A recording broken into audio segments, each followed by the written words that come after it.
We all know that homelessness is not just houselessness.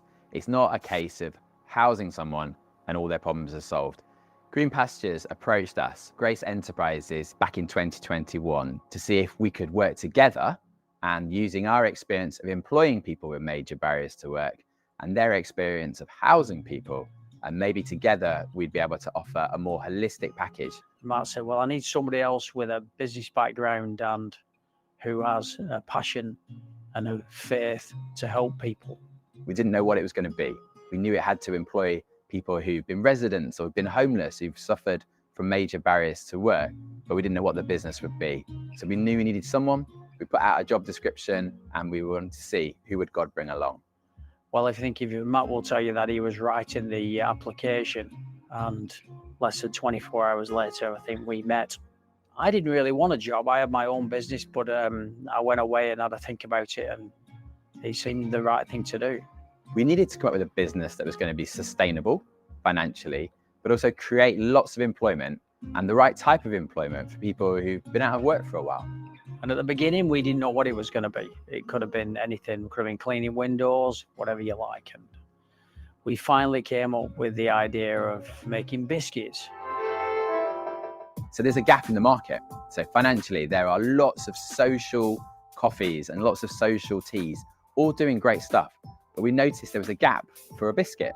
It also created the right type of work. It's simple, and with Stu's background in catering and baking, it seemed like a great idea to start because it was something that could be scaled, and also crucially, it's something that could be replicated. I mean, it's set off like an absolute rocket. It's been unbelievable. I mean, we started with our first bakery here at Grace Church with a couple of employees, and now we're up to about 10 employees, and the orders have come in and people have really got this, what it's all about.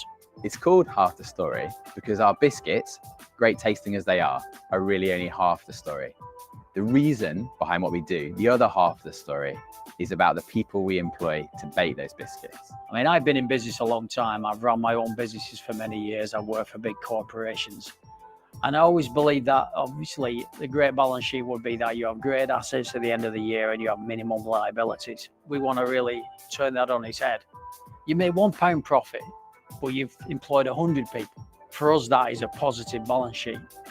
And it's completely opposite way of thinking that business says. It's been a joy to start this business. And from the very beginning, people have just caught the vision. It really is not about the biscuit, but people have been wanting to buy a lot of biscuits. People get the social impact, the social value, they see stories of lives changed. It really does make sense for people who want a biscuit that's handmade, that actually is impacting lives and is a sustainable way of changing lives of people who've faced all kinds of barriers to work.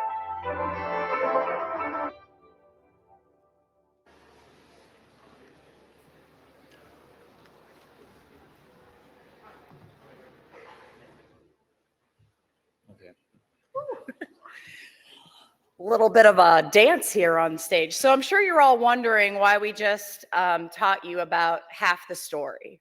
Half the story biscuits will be served each afternoon coffee and tea break. We wanted to engage with the local community to support everyone here in Liverpool, and this was the best way that we could do it. Hello, my name is Diane Kovatz, and I'm the Chief Executive Officer of the International Society for Computational Biology.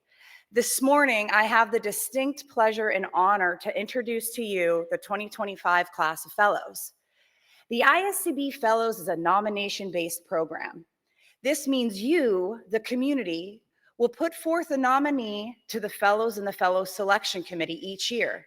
This nomination process will open shortly after ISMB, so I want you to start thinking now who you're going to nominate.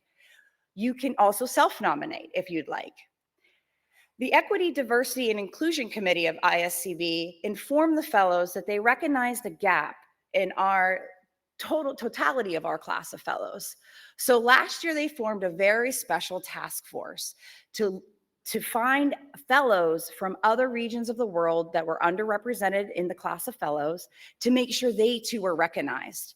If anyone out there would like to join that task force, please contact Mihai Pop or look for me at the ISCB booth, and I'll be happy to give you the information. This task force did an amazing job putting forth 32 different nominations that were considered for this year's class of fellows. Now, I would like my 2025 class of fellows to please rise, go to my right on the stage, and it will be my pleasure to officially welcome you to the ISCB Fellows.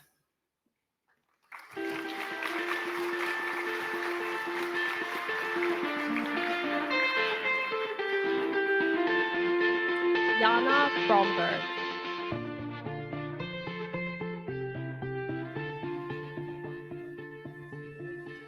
Charlotte Dean.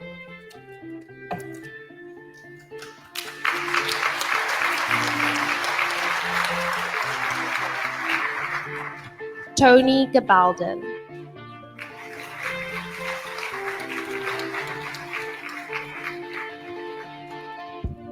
Rachel Karchin.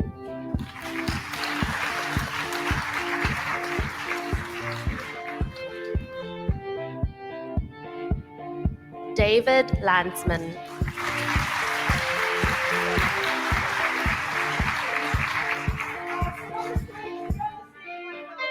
Sue In Lee.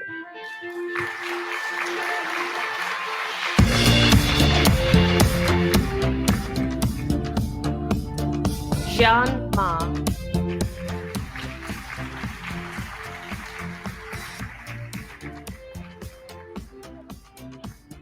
Nicola Mulder.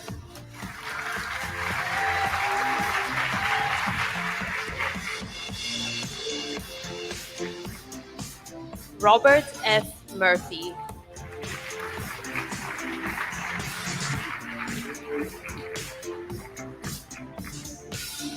Itzik Pierre.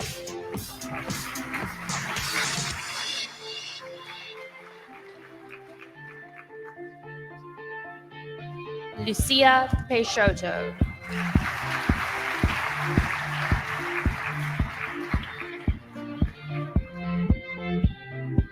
Predrag Radivoyak.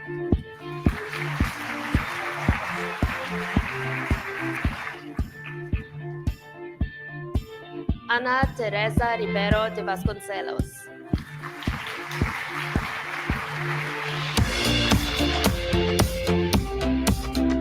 Ramo Rose.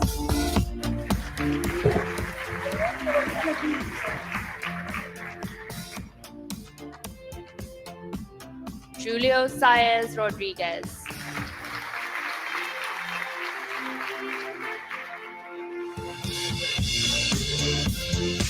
Jen Sahinab.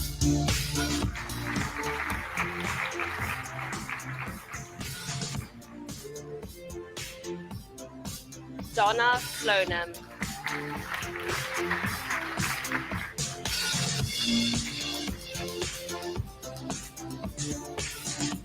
Zemin Zhang.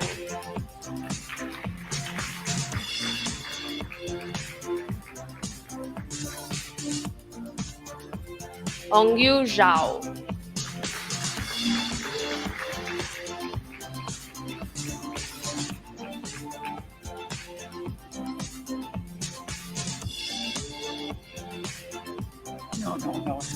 Friends and colleagues, your 2025 class of fellows.